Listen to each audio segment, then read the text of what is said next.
दोस्तों नेपाल जिसे दुनिया में खुशी अमन चैन के लिए जाना जाता है, आखिर उसी नेपाल में पिछले कुछ दिनों में ऐसा कुछ होता है जिसे देखकर पूरी दुनिया शॉक है। आपको बता दूं दोस्तों कि नेपाल को अचानक पता नहीं किसकी नजर लगती है कि नेपाल में अचानक विरोध प्रदर्शन इतना तेज हो जाता है, इतना उग्र हो जाता है कि उसी नेपाल में यहाँ पर सत्ता परिवर्तन होता है। साथ ही यहाँ पर हिंसा देखने को मिलता है, पुलिस का यहाँ पर बर्बरता देखने को मिलता है, हर वो चीज देखने को मिलता है जो कि नेपाल के लिए शोभा की बात नहीं है। नेपाल की सरकार दोस्तों गिर चुकी है, युवा पीढ़ी यहां पर अपने जीत का जश्न मना रही है। प्रोटेस्ट अभी भी कई मामलों में यहां पर जारी है, लेकिन धीरे धीरे जो नेपाल है वो पटरी पर लौट रहा है। लेकिन दोस्तों अब यहां पर सवाल ये उठता है कि आखिर नेपाल में अचानक हुआ क्या?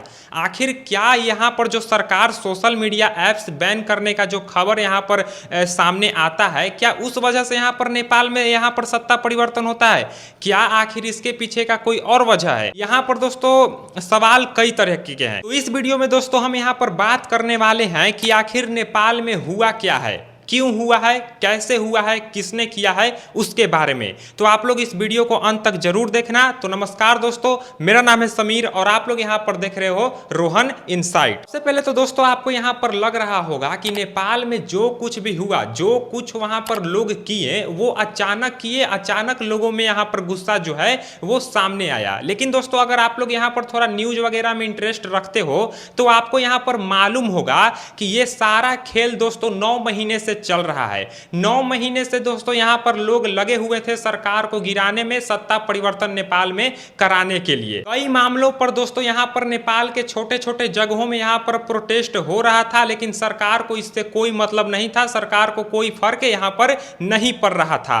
फर्क दोस्तों तब पड़ा जब यहां पर सरकार ने एक गलत या फिर कहें कि सही फैसला यहां पर अपने देश हित में लेती है। नेपाल की सरकार दोस्तों अचानक यहां पर फैसला लेती है कि वो सभी अमेरिकी सोशल मीडिया ऐप्स को बंद करेंगी। आपको बता दूं कि इसमें यूट्यूब, इंस्टाग्राम, फेसबुक भी शामिल हैं। अब दोस्तों यहां पर सरकार के इस फैसले के बाद लोग जो हैं वो पूरी तरह से गुस्से में आ गए। 9 महीने से जो गुस्सा उनके सरकार के खिलाफ था, सत्ता परिवर्तन का जो ख्वाब यहां पर देख रहे थे, उनको यहां पर एक ट्रिगर पॉइंट मिल जाता है प्रोटेस्ट करने के लिए, बहुत बड़ा प्रोटेस्ट यहां पर करने के लिए। और हुआ भी दोस्तों कुछ ऐसा ही। जैसे ही सरकार ने यहां पर सोशल मीडिया ऐप्स बैन करने का यहां पर निर्णय लिया, उसके कुछ ही घंटों बाद नेपाल की सड़कों पर आगजनी होने लगा। बहुत बड़ा यहां पर विरोध प्रदर्शन दोस्तों हमें नेपाल में देखने को अचानक यहां पर मिलने लगा। आगजनी होने लगी, पुलिस और प्रोटेस्टर आमने सामने भिड़ने लगे, कई लोगों की यहां पर जाने लगी। देश में दोस्तों एक अशांति फैल गया। अब दोस्तों इन सब से अलग आपका एक सवाल यह भी होगा कि आखिर सरकार ने अचानक यहां पर सोशल मीडिया ऐप्स जैसे यूट्यूब, फेसबुक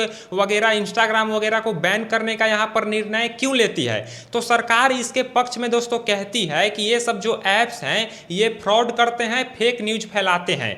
लेकिन दोस्तों यहां पर एक गौर करने वाली बात ये थी कि जितने भी ऐप्स को यहां पर बंद किया गया, बैन किया गया नेपाल में, वो सभी ऐप्स यहां पर अमेरिकन थी।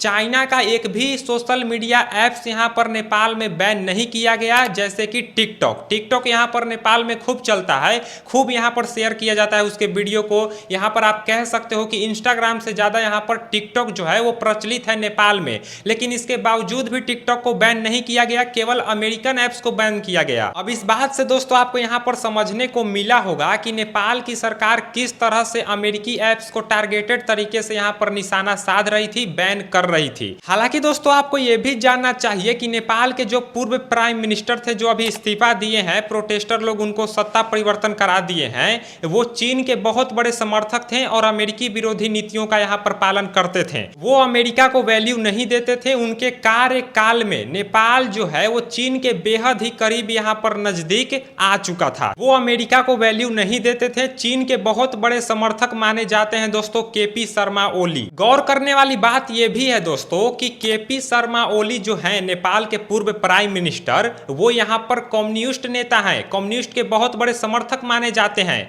और आपको तो पता होगा दोस्तों कि कम्युनिस्ट का अगर कोई सबसे बड़ा दुश्मन यहां पर दुनिया में है कोई देश, तो वो अमेरिका है। अमेरिका दोस्तों कोई भी कम्युनिस्ट नेता को यहां पर पसंद नहीं करता है और हमेशा उनके सरकार को गिराने के ही फिराक में लगा रहता है, चाहे कैसे भी हो। और कम्युनिस्ट नेता भी दोस्तों कम नहीं है, वो भी अमेरिका को यहां पर वैल्यू नहीं देते हैं हैं और वो भी अमेरिका को यहाँ पर जो है ना एक के आप कह सकते हो कि विरोध करते हैं, उनके नीतियों का पालन नहीं करते हैं। जितने भी दुनिया में कम्युनिस्ट नेता आपको मिलेंगे दोस्तों, वो अमेरिका के सबसे बड़े दुश्मन ही आपको मिलेंगे और केपी शर्मा ओली भी उन्हीं में से एक थे। जाहिर सी बात है दोस्तों कि केपी शर्मा जब कम्युनिस्ट नेता हैं तो वो चीन से ही प्यार करेंगे, अमेरिका से तो करेंगे नहीं। तो चीन से ही प्यार करने में, चीन से ही यहाँ पर जो है ना दोस्ती निभाने के चक्कर में उन्होंने यहाँ पर अमेरिकन ऐप्स को यहाँ पर अपने देश में बैन करने का यहाँ पर निर्णय लिया। लेकिन दोस्तों उनको ये पता नहीं था कि अमेरिका क्या चीज है, वो क्या कर सकता है। अमेरिकन ऐप्स का यहाँ पर जैसे ही खबर आया दोस्तों कि वो बैन कर रहे हैं, कुछ ही घंटों के बाद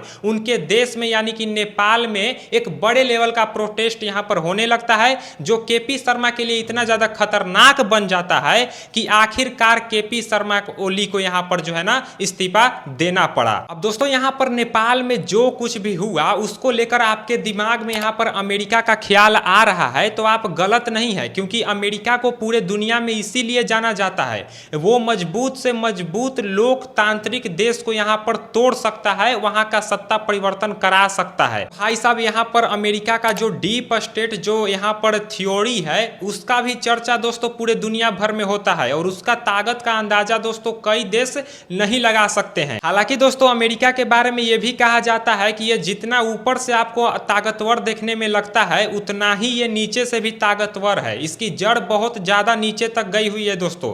कोई भी यहाँ पर अमेरिका का चाल, अमेरिका की पॉलिटिक्स यहाँ पर नहीं समझ पाता है। वहीं दोस्तों इन सबसे अलग बात करें दोस्तों तो एक रियलिटी ये भी है कि जो कुछ भी यहाँ पर नेपाल में हुआ वो यहाँ पर सोशल मीडिया ऐप्स बैन की वजह से नहीं हुआ, वो तो सिर्फ एक ट्रिगर पॉइंट था दोस्तों। बात दरअसल ये है कि नेपाल में जो कुछ भी यहाँ पर हुआ उसका सबसे बड़ा मेन कारण यहाँ पर कोई था तो वो था केपी शर्मा ओली, क्योंकि दोस्तों वो एक ऐसे नेता हैं जो अपने देश में साम्यवादी सरकार यहाँ पर स्थापित करने के फिराक में लगे रहते हैं। वो यहाँ पर एक नास्तिक और यहाँ पर धर्म विरोधी नेता भी माने जाते हैं और इसी क्रम को लेकर नेपाल में आए दिन हिंदू राष्ट्र का भी आंदोलन यहाँ पर हमें देखने को मिलता है। बाकी दोस्तों यहाँ पर नेपाल में जो करप्शन हो गया, बेरोजगारी हो गया, इन सब का मुद्दा का जो लेवल है वो भी काफी ज्यादा अप लेवल पर है, क्योंकि नेपाल में ये कई दिनों से, कई सालों से कह सकते हो आप कि करप्शन को लेकर यहाँ पर प्रोटेस्ट हो रहे थे लेकिन सरकार उन पर ध्यान नहीं दे रही थी।